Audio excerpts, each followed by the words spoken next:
नमस्कार, बहुत स्वागत है आप सभी का। आप देख रहे हैं इंडिया न्यूज, आपके साथ मैं हूं ममता तिवारी। शुरुआत करते हैं फटाफट खबरों की। कांग्रेस नेता राहुल गांधी को गुजरात के सूरत की सेशन कोर्ट से बड़ा झटका लगाया। मोदी सरनेम को लेकर मानहानि के मामले में निचली अदालत की सजा पर रोक लगाने की मांग कोर्ट ने खारिज कर दी है। कांग्रेस सेशन कोर्ट के इस फैसले के खिलाफ हाईकोर्ट का रुख करेगी। राहुल गांधी ने 2019 लोकसभा चुनाव के दौरान कर्नाटक में एक रैली के दौरान मोदी सरनेम को लेकर बयान दिया था।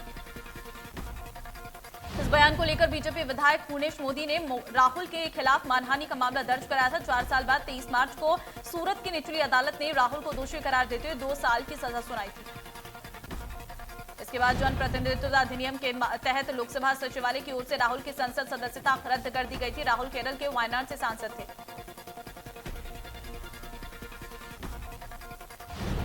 एमएसपी को लेकर भूपेंद्र सिंह हुड्डा ने सवाल उठाए हैं। दिल्ली में प्रेस वार्ता के दौरान उन्होंने कहा, सरसों और गेहूं का नहीं मिल रहा एमएसपी। टमाटर 50 पैसे तो प्याज 1.5 रुपए किलो बिका।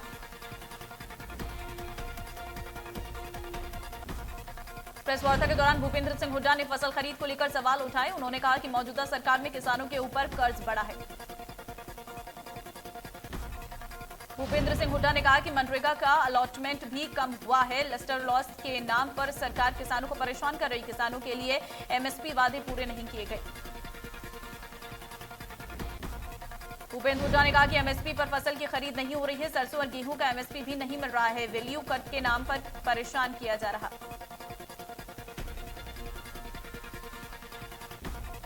चंडीगढ़ में कृषि मंत्री जेपी दलाल ने कहा कि मंडियों में गेहूं की बंपर आवक हो रही है और उठान को लेकर दिक्कतें आ रही हैं। साथ ही उन्होंने डीसी को आढ़तियों की मदद के लिए कहा। जेपी दलाल ने कहा कि किसानों की पेमेंट साथ के साथ दी जा रही है। साथ ही उन्होंने कहा कि भूपेंद्र हुड्डा के सब बयान पर कहा, सिर्फ आलोचना के लिए विपक्ष आरोप लगाता है। अंबाला की अनाज मंडियों में रखा हजारों टन गेहूं प्रशासनिक लापरवाही की वजह से भीग गया है। गेहूं के खराब होने का अंदेशा जताया जा रहा। किसानों का कहना है कि इसका ठीकरा आढ़ती और या किसान पर नहीं फोड़ा जाना चाहिए। ये लापरवाही अधिकारियों और लिफ्टर की है, उसके खिलाफ कार्रवाई होनी चाहिए। हरियाणा सिंचाई और जल संसाधन विभाग व हरियाणा जल संसाधन प्राधिकरण ने 26 और 27 अप्रैल को Panchkula sector 1 PWD rest house में 2 दिवसीय वाटर कॉन्क्लेव 2023 का आयोजन किया। हरियाणा के मुख्यमंत्री मनोहर लाल मुख्य अतिथि के रूप में इस वाटर कॉन्क्लेव का शुभारंभ करेंगे। सीएम के सलाहकार देवेंद्र सिंह और हरियाणा जल संसाधन प्राधिकरण की चेयरपर्सन केशनी आनंद अरोड़ा ने जानकारी दी। देवेंद्र सिंह ने बताया कि 2 दिवसीय वाटर कॉन्क्लेव 2023 में विभिन्न सत्र आयोजित किए जाएंगे, जिसमें एकीकृत जल संसाधन योजना 2022-25 के आदर्शों के प्राप्ति के लिए कार्य योजना की प्रस्तुति दी जाएगी। बॉलीवुड फिल्म जय हो की तर्ज पर इनेलो नेता अभय सिंह चौटाला ने कार्यकर्ता को भी एक नया नारा दिया। उन्होंने कहा है कि आज से जिस किसी से भी मिले उसको राम राम के साथ कहो, परिवर्तन करो।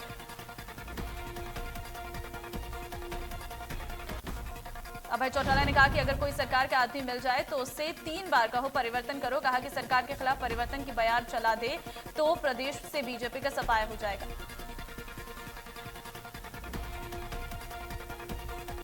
इनेलो महिला विंग की प्रधान महासचिव सुनैना चौटाला भी इनेलो की परिवर्तन पदयात्रा में अभय चौटाला के साथ साथ चल रही हैं। सुनैना ने कहा कि हरियाणा प्रदेश में परिवर्तन जरूर होगा। सुनैना चौटाला ने कहा कि अगर हरियाणा में इनेलो की सरकार बनेगी तो महिलाओं को हर महीने एक गैस सिलेंडर और घर खर्च के लिए 1100 रुपए प्रति महीना दिया जाएगा।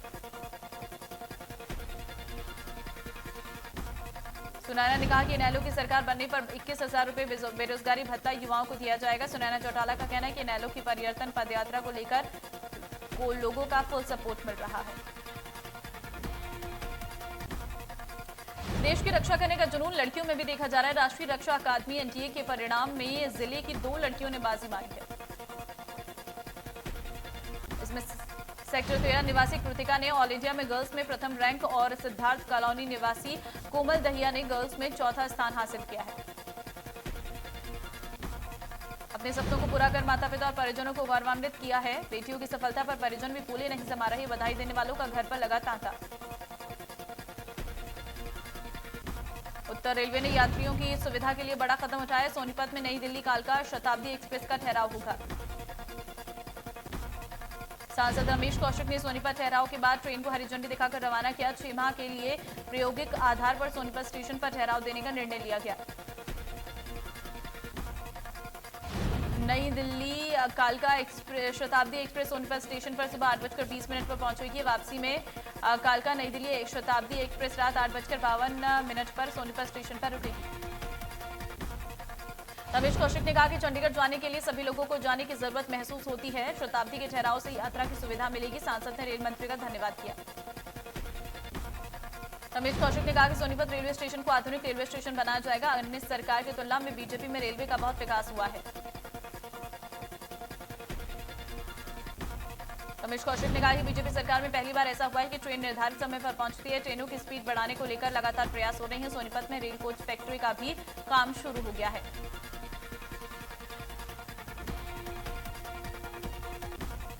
इनेलो नेता अभय सिंह चौटाला ने बहादुरगढ़ में पत्रकारों से बातचीत करते हुए भाजपा पर जमकर निशाना साधा। उन्होंने कहा कि भाजपा के खिलाफ सभी दलों को एकजुट होना होगा।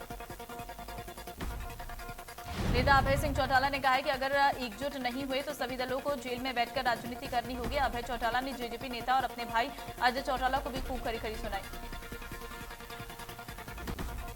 अभय ने कहा कि अजय चौटाला में इतनी हिम्मत कहां से आई कि वे ओम प्रकाश चौटाला से सवाल पूछ रही हैं, जिनके कारण उनकी पहचान है। उस पहचान को भी अजय चौटाला भूल गई हैं क्या?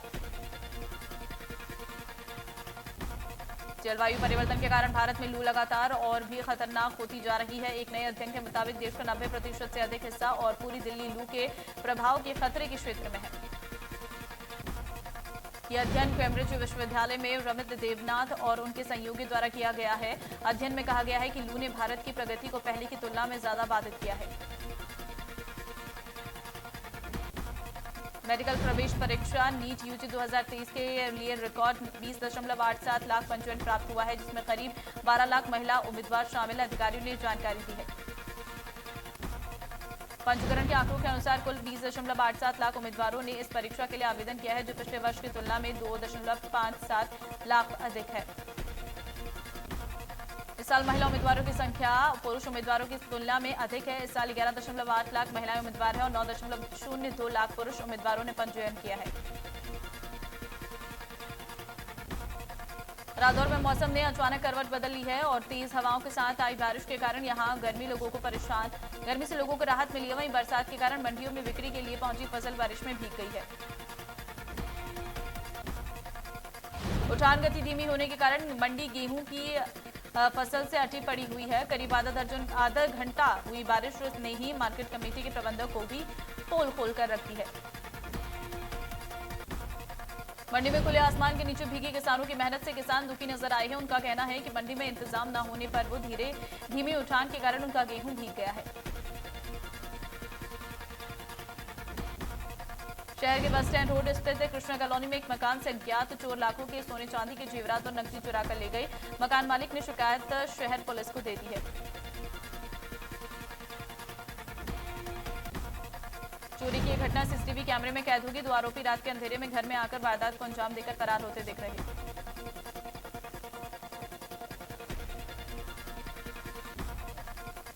डीसी निशांत यादव ने सेक्टर 10 स्थित नागरिक अस्पताल में बिजली की आपूर्ति न होने के मामले में संज्ञान लिया है। उन्होंने एसडीएम गुरुग्राम की अध्यक्षता में जांच कमेटी का गठन किया।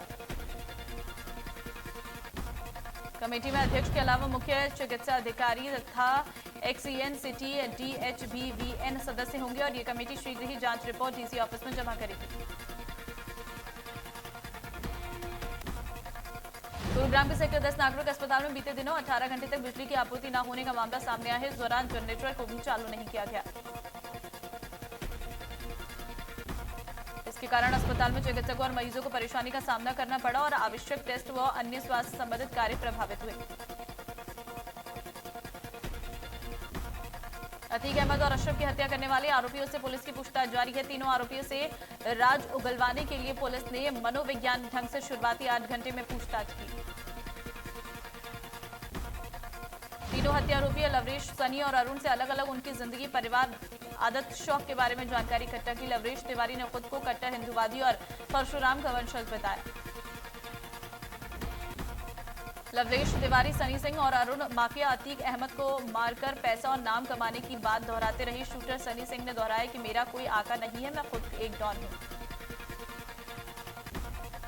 अरुण ने कबूला कि पानीपत के एक दोस्त से असलहा दिया था। पुलिस ने अरुण मौर्य से पूछा जिगाना जैसे खतरनाक और इसकी कितनी कीमत पिस्टल दोस्त दी थी। बल्लभगढ़ अनाज मंडी में गेहूं की खरीद शुरू होने के बाद अब गेहूं की लिफ्टिंग यानी कि उठान न होने की समस्या पैदा हो गई है। जगह जगह मंडी में गेहूं की बोरियों के ढेर लगे हैं। अगर ऐसे ही हालात बने रहे तो जल्द ही मंडी में अनाज रखने की जगह की किल्लत देखने को मिल सकती है। मंडी समिति का कहना है कि जल्दी समस्या का समाधान हो जाएगा।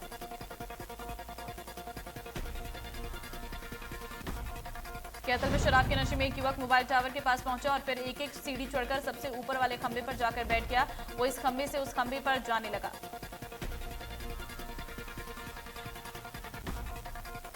टावर पर चढ़े इस युवक को देख लोगों को शोले के वीरों की यादें ताजा हो गई। 120 फीट ऊंचे टावर पर चढ़े इस शराबी युवक पर जब लोगों की नजर पड़ी तो वो देखकर हैरान रह गए।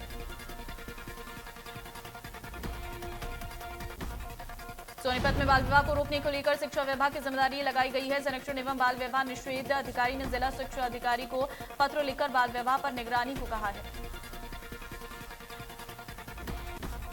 जिला शिक्षा अधिकारी नवीन गुलिया ने भी कहा है कि सभी स्कूलों को पत्र जारी कर दिया गया है और 22 अप्रैल को अक्षय तृतीया पर इसके लिए शिक्षा विभाग महत्वपूर्ण भूमिका निभाएगा।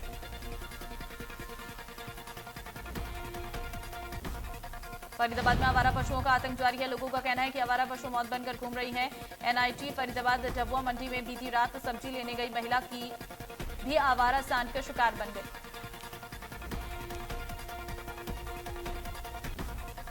हांसी में पुलिस ने गश्त के दौरान कार सवार 3 युवकों को गिरफ्तार किया। उनके कब्जे से 17 आईफोन और 37.4 लाख रुपए बरामद किए हैं। युवक दिल्ली से आईफोन बेचकर लौट रहे थे। मामले में पुलिस द्वारा छानबीन की जा रही है। 37,60,000 रुपए को लेकर सूचना आयकर विभाग को भी दी गई है। गिरफ्तार युवकों में एक युवक एक भाजपा नेता का रिश्तेदार बताया जा रहा। छानबीन के दौरान कार में 20 मोबाइल फोन और 37,60,000 रुपए कैश बरामद हुए। कार में 3 युवक सवार थे।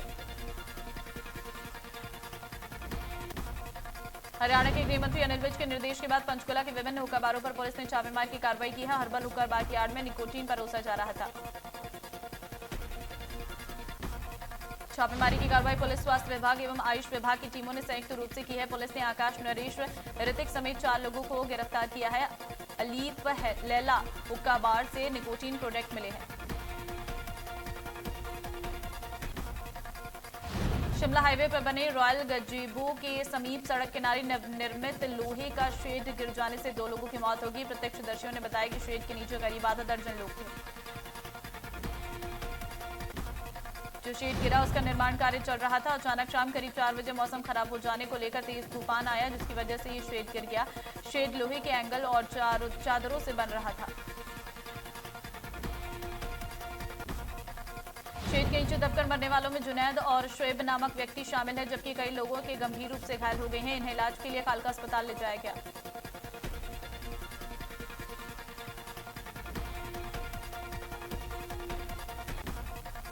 फरीदाबाद के पल्ला गांव में 2 मजदूर हाई टेंशन लाइन की चपेट में आ गई हैं, जिससे एक मजदूर की मौत हो गई है, जबकि दूसरा मजदूर गंभीर रूप से घायल हो गया।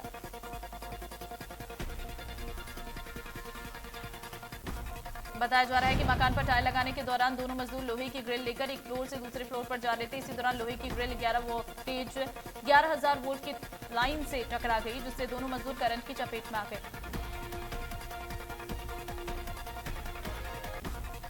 पंचकुला के रतेवाली गांव के नजदीक स्कूल बस पलट गई। ये बस लिट्रा हेरिटेज स्कूल कोट की थी, जिसमें 30 से लगभग बच्चे सवार थे। 30 बच्चों को चोटें आई हैं, जिन्हें अस्पताल ले जाया गया। बराड़ा के डीएसपी अनिल कुमार ने पत्रकार वार्ता करते हुए नशा मुक्त समाज के अभियान को सफल बनाने के लिए युवाओं को नशा न करने, यातायात नियमों सहित कानून के सभी नियमों का पालन करने का आह्वान किया।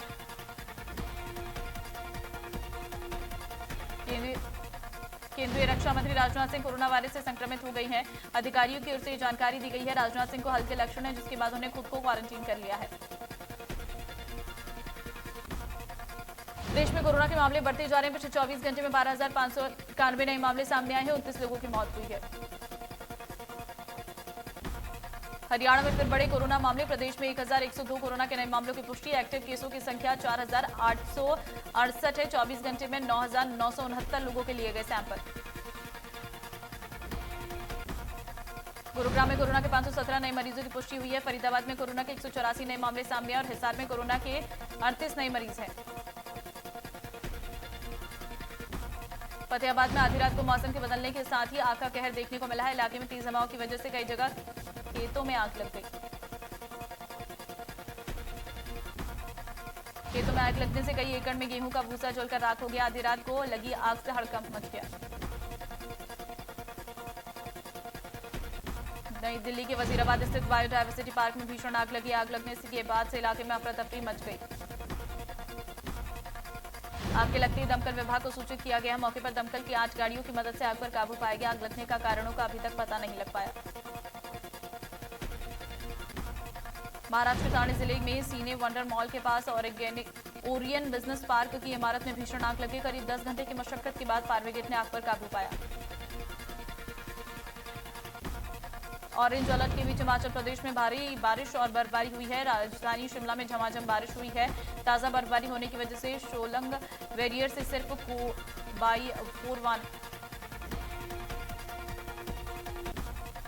खराब मौसम के बीच बुधवार को जम्मू कश्मीर के 6 जिलों में हिमस्खलन की चेतावनी जारी की गई है।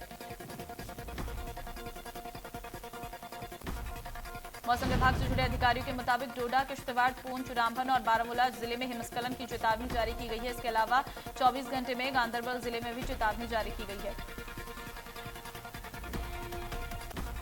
केरल की पहली वंदे भारत एक्सप्रेस ट्रेन जिसे 25 अप्रैल को पीएम मोदी द्वारा लॉन्च किया जाएगा। वंदे भारत एक्सप्रेस ट्रेन अपने दूसरे ट्रायल रन पर तिरुवनंतपुरम से एर्नाकुलम जाएगी। गृहमंत्री अमित शाह अगले महीने असम में 50,000 युवाओं को नौकरी से संबंधित नियुक्ति पत्र सौंपेंगे। आगामी 11 मई को हेमंत सरकार के 2 साल पूरा होने के अवसर पर भव्य आयोजन में नियुक्ति पत्र बांटे जाएंगे। रक्षा मंत्री राजनाथ सिंह ने अथॉरिटी होल्डिंग सील्ड पर्टिकुलर्स से संबंधित उद्योग के अनुकूल सुधार लाने के प्रस्ताव को मंजूरी दी है।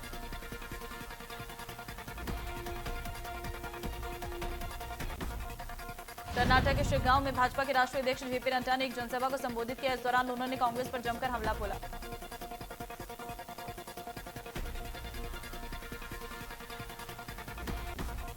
जेपी नड्डा ने कहा, कांग्रेस का मतलब कमीशन, भ्रष्टाचार और प्राधिकरण है। मैं यहां सभी से विकास के लिए मतदान करने की अपील करने आया हूं।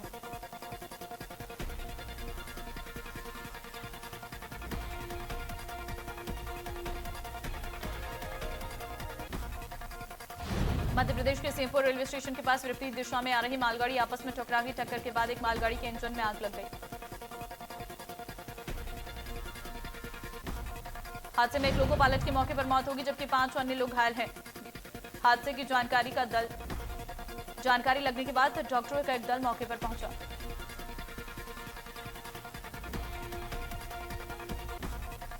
रणबीर कपूर अपने एक अपकमिंग फिल्म एनिमल की शूटिंग में पिछले काफी समय से बिजी थे, जिसका शूट अब पूरा हो गया है। फिल्म की शूटिंग लंदन में चल रही थी।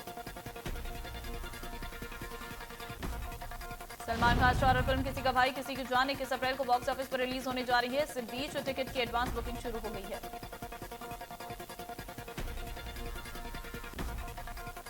बॉलीवुड एक्ट्रेस काजोल को हाल ही में मुंबई स्पॉट किया गया, जिसमें कुछ तस्वीरें सोशल मीडिया पर वायरल हो रही है। तस्वीरों में काजोल एथनिक लुक में है।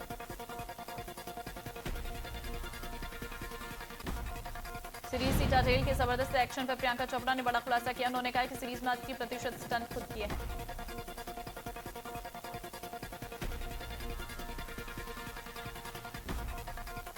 शहनाज गिल इन दिनों अपने डेब्यू फिल्म किसी का भाई किसी की जान को लेकर काफी एक्साइटेड है। इन दिनों वो फिल्म का लगातार प्रमोशन कर रही है। इसी सिलसिले में उन्हें मुंबई स्थित महबूब स्टूडियो के बाहर स्पॉट किया गया।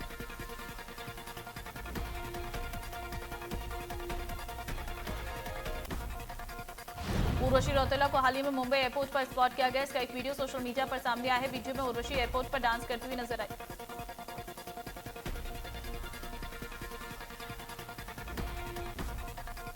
बॉलीवुड के सुपरस्टार मिथुन चक्रवर्ती के बेटे नमाश्री चक्रवर्ती अपने आने वाली फिल्म बैड बॉय के प्रमोशन में लगे हुए। इसी सिलसिले में वो बिहार के पटना पहुंचे। यहां उन्होंने भोजपुरी एक्ट्रेस अक्षरा सिंह की जमकर तारीफ की। साउथ एक्ट्रेस अखिल अपने करियर की सबसे बड़ी फिल्म एजेंट की रिलीज के लिए पूरी तरह से तैयार है। फिल्म का ट्रेलर लंबे इंतजार के बाद आखिरकार रिलीज हो गया है।